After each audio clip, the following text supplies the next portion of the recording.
Food for thought. Life is like riding a bicycle. Yes, ang buhay po ay parang sumasakay ng bisikleta.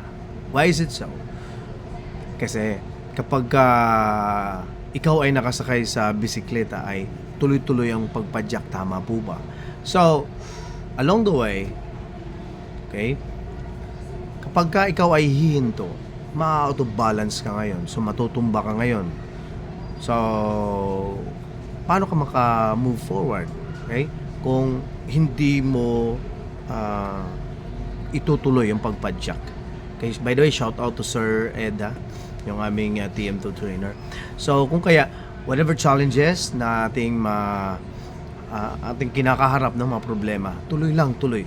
Kasi kahit malit lang na step, no, pagka ikaw ay pumadyak, kahit malit man lang, at least nag-move forward to reach our goal. Don't give up. In short, tuloy lang, tuloy lang. Okay? Ganyan lang ang buhay. Wala namang taong walang problema. Okay? Ang ano doon is dapat marunong kang be persistent in life. No? Hanapan ng solusyon kung anong mga problema meron ka. Huwag maglugmok sa sulok at yun, no? Wala nang ginagawa hanggang sa ma-depress, hanggang sa So, yun. Stand up kung ikaw ay nasa ngayon, sa kalagayan ng ganyan. Get up. Move. Okay? Kilos.